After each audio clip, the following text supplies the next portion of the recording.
Hello, welcome to Consumed by Stars. We will be starting on page 32 today. I don't really have anything to say in the introduction, which I feel like I say a lot because this is not a normal YouTube channel where I have followers to address. I guess one thing you could be wondering, why are you wearing a hat inside? Well, because I didn't brush my hair today. I did shower, but I did not brush my hair, so it is an absolute mess. So that's the interesting fact of the day. Let's get into the story. Percival has gone now, said Neville. He is thinking of nothing but the match. He never waved his hand as the brake turned the corner by the laurel bush.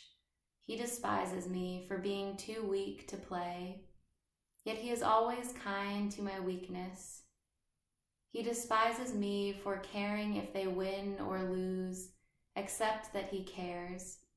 He takes my devotion.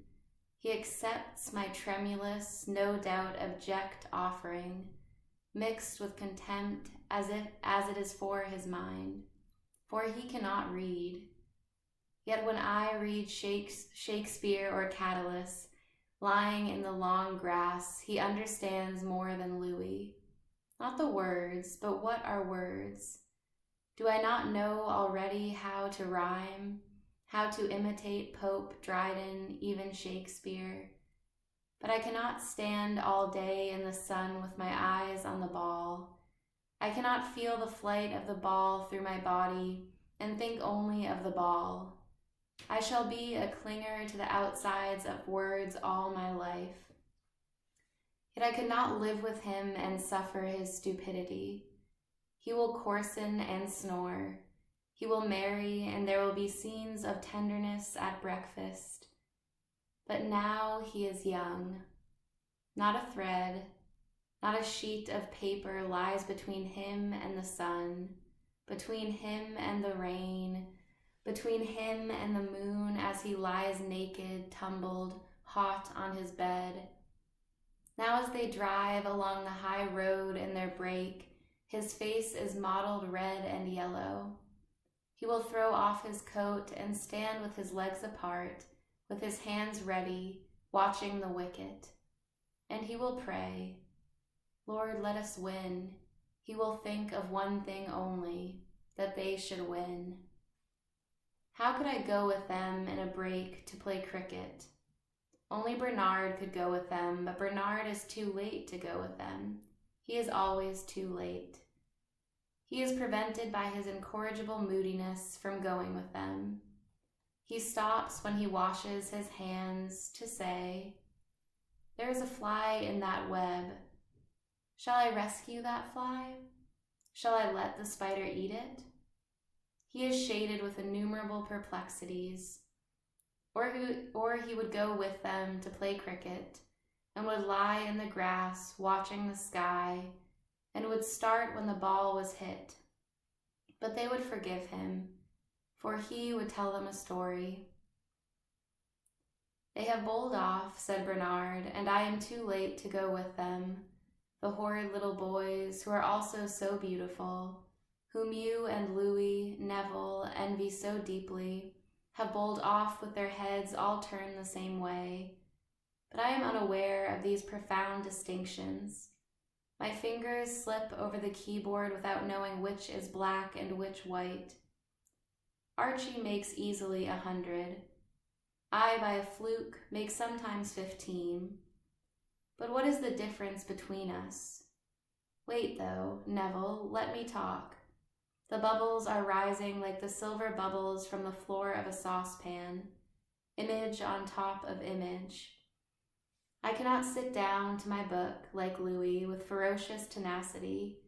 I must open the little trap door and let out these linked phrases in which I run together whatever happens, so that instead of incoherence, there is perceived a wandering thread, lightly joining one thing to another. I will tell you the story of the doctor. When Dr. Crane lurches through the swing doors after his prayers, he is convinced, it seems, of his immense superiority. And indeed, Neville, We cannot deny that his departure leaves us not only with a sense of relief, but also with a sense of something removed, like a tooth. Now let us follow him as he heaves through the swing door to his own apartments. Let us imagine him in his private room over the stables, undressing. He unfastens his sock suspenders. Let us be trivial. Let us be intimate. Then, with a characteristic gesture, it is difficult to avoid these ready-made phrases, and they are, in his case, somehow appropriate. He takes the silver, he takes the coppers from his trouser pockets and places them there, and there, on his dressing table. With both arms stretched on the arms of his chair, he reflects. This is his private moment. It is here we must try to catch him. Shall he cross the pink bridge into his bedroom, or shall he not cross it? The two rooms are united by a bridge of rosy light from the lamp at the bedside where Mrs. Crane lives, with her hair on the pillow, reading a French memoir. As she reads, she sweeps her hand with an abandoned and despairing gesture over her forehead and sighs. Is this all? Comparing herself with some French duchess. Now, says the doctor, in 2 years I shall retire. I shall clip yew hedges in a West Country garden. An admiral I might have been, or a judge, not a schoolmaster. What forces, he asks, staring at the gas fire with his shoulders hunched up more hugely than we know them. He is in his shirt sleeves, remember, have brought me to this. What vast forces, he thinks, getting into the stride of his majestic phrases as he looks over his shoulder at the window. It is a stormy night. The branches of the chestnut trees are plowing up and down. Stars flash between them. What vast forces of good and evil have brought me here, he asks, and sees with sorrow that his chair has worn a little hole in the pile of the purple carpet. So there he sits, swinging his braces. But stories that follow people into their private rooms are difficult. I cannot go on with this story. I twiddle a piece of string. I turn over 4 or 5 coins in my trouser pocket. Bernard's stories amuse me, said Neville, at the start, but when they tail off absurdly and he gapes, twiddling a bit of string, I feel my own solitude. He sees everyone with blurred edges. Hence I cannot talk to him of Percival. I cannot expose my absurd and violent passion to a sympathetic understanding. I too would make a story. I need someone whose mind falls like a chopper on a block, to whom the pitch of absurdity is sublime, and a shoestring adorable, to whom I can expose the urgency of my own passion. Louis is too cold, too universal. There is nobody here among these gray arches and moaning pigeons and cheerful games and tradition and emulation, all so skillfully organized to prevent feeling alone. Yet I am struck still as I walk by sudden premonitions of what is to come. Yesterday, passing the open door leading into the private garden, I saw Fenwick with his mallet raised.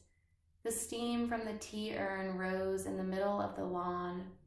There were banks of blue flowers, then suddenly descended upon me, obscure the mystic sense of adoration, of completeness that triumphed over chaos.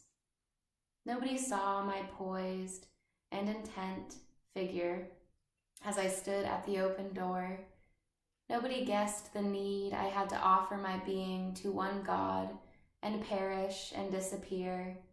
His mallet descended, the vision broke. Should I seek out some tree? Should I desert these form rooms and libraries and the broad yellow page in which I read catalysts for woods and fields?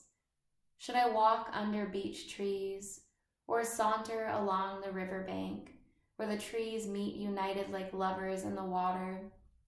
But nature is too vegetable, too vapid. She only has sublimities, and vastitudes, and water and leaves. I begin to wish for firelight, privacy, and the limbs of one person.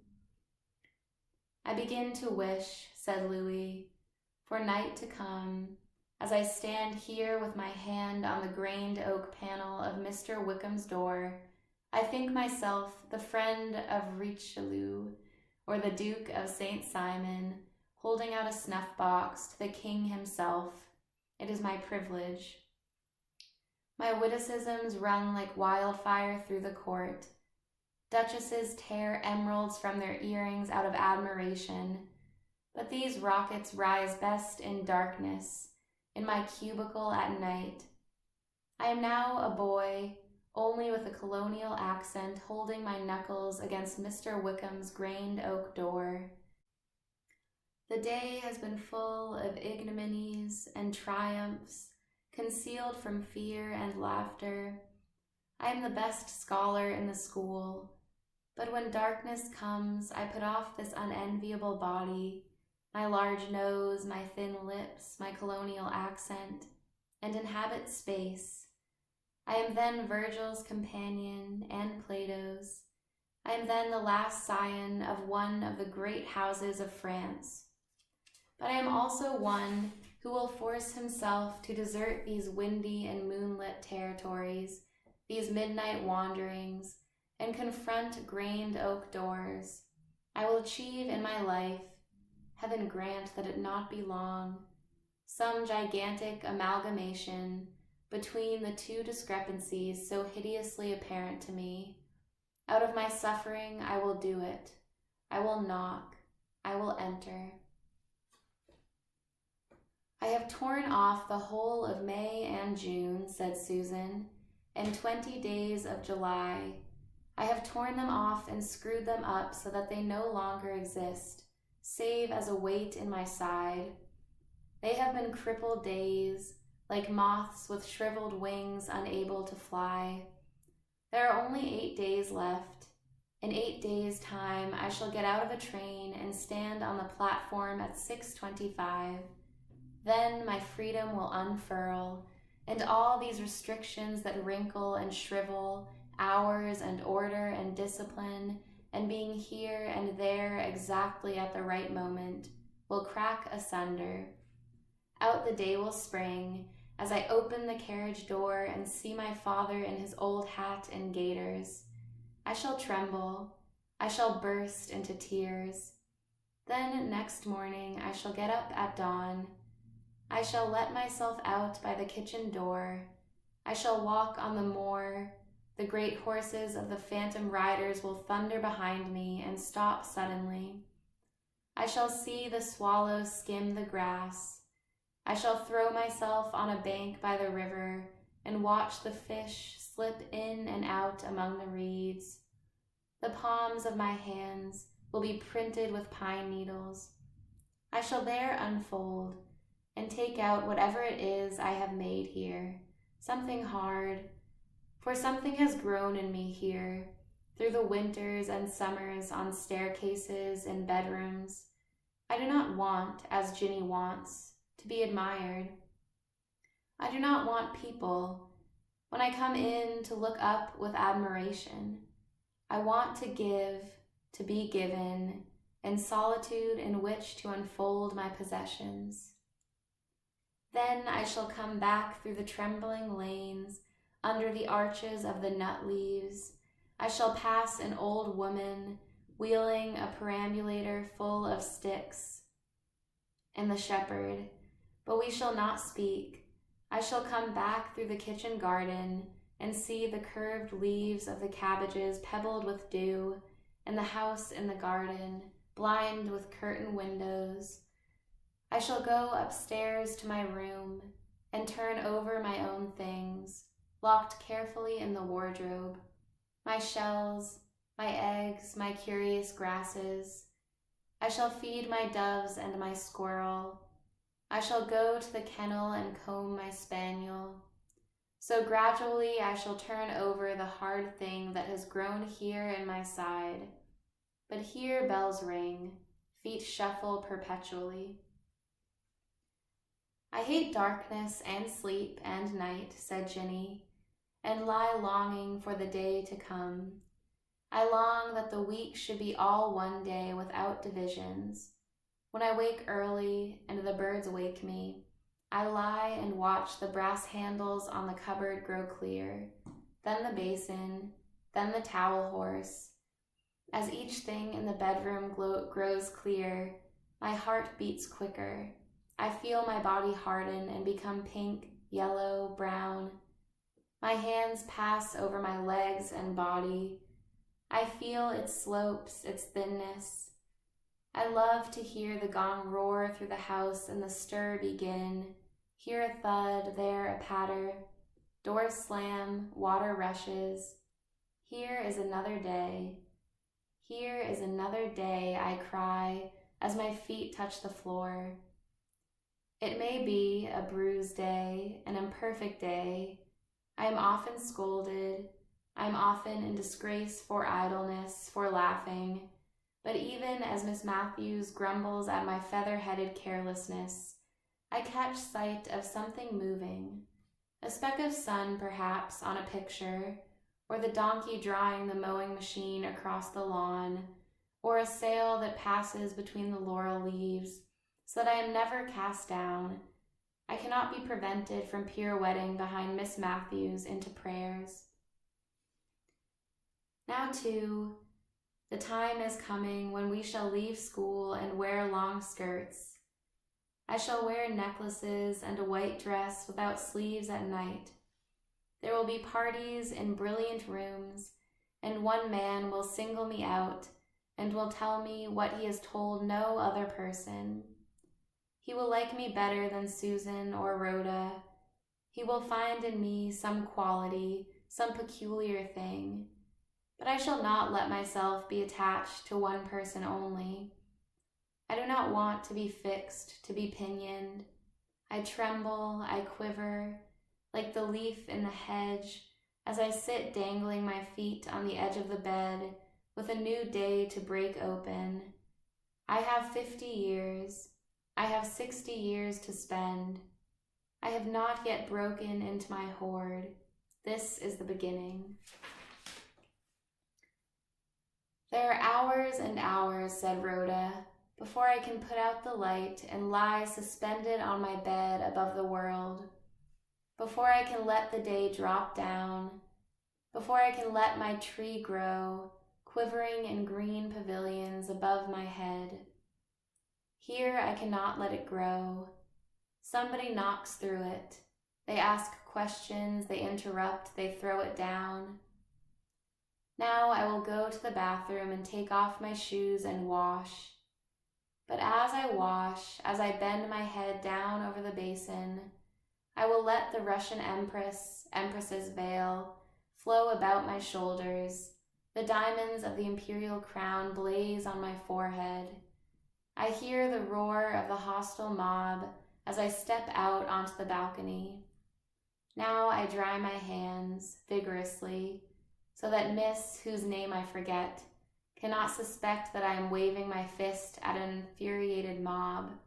I am your empress, people. My attitude is one of defiance. I am fearless. I conquer. But this is a thin dream. This is a papery tree. Miss Lambert blows it down. Even the sight of her vanishing down the corridor blows it to atoms. It is not solid. It gives me no satisfaction, this empress dream. It leaves me, now that it has fallen, here in the passage, rather shivering. Things seem paler. I will go now into the library and take out some book and read and look and read again and look. Here is a poem about a hedge. I will wander down it and pick flowers, green cowbind and the moonlight-colored May, wild roses and ivy serpentine. I will clasp them in my hands and lay them on the desk's shiny surface. I will sit by the river's trembling edge and look at the water lilies, broad and bright, which lit the oak that overhung the hedge with moonlight beams of their own watery light. I will pick flowers. I will bind flowers in one garland and clasp them and present them. Oh, to whom? There is some check in the flow of my being. A deep stream presses on some obstacle. It jerks, it tugs, some knot in the center resists. Oh, this pain, this is anguish. I faint, I fail. Now my body thaws. I am unsealed, I am incandescent. Now the stream pours in a deep tide, fertilizing, opening the shut, forcing the tight-folded flooding free. To whom shall I give all that now flows through me, from my warm, my porous body? I will gather my flowers and present them, oh, to whom? Sailors loiter on the parade, and amorous couples. The omnibuses rattle along the seafront to the town. I will give, I will enrich. I will return to the world this beauty. I will bind my flowers in one garland, and advancing with my hand outstretched will present them. Oh, to whom? Break. Now we have received, said Louis, for this is the last day of the last term, Neville's and Bernard's and my last day. Whatever our headmasters have had to give us, the introduction has been made, the world presented. They stay, we depart. The great doctor, whom of all men I most revere, swaying a little from side to side among the tables, the bound volumes, has dealt out Horace, Tennyson, the complete works of Keats and Matthew Arnold, suitably inscribed. I respect the hand which gave them. He speaks with complete conviction. To him his words are true, though not to us, speaking in the gruff voice of deep emotion, fiercely, tenderly. He has told us that we are about to go. He has bid us quit ourselves like men. On his lips, quotations from the Bible, from the Times, seem equally magnificent. Some will do this, others that. Some will not meet again. Neville, Bernard, and I shall not meet here again. Life will divide us. But we have formed certain ties. Our boyish, our irresponsible years are over, but we have forged certain links. Above all, we have inherited traditions. These stone flags have been worn for 600 years. On these walls are inscribed the names of men of war, of statesmen, of some unhappy poets. Mine shall be among them. Blessings be on all traditions, on all safeguards and circumscriptions. I am most grateful to you men in black gowns, and you dead, for your leading, for your guardianship.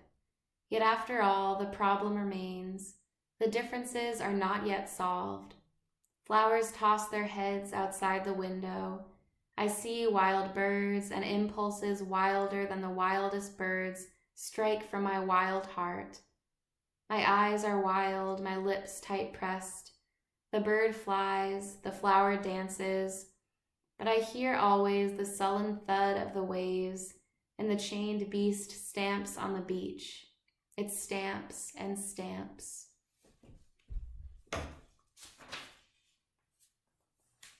This is the final ceremony, said Bernard. This is the last of all our ceremonies. We are overcome by a strange feeling. The guard holding his flag is about to blow his whistle. The train breathing steam in another moment is about to start.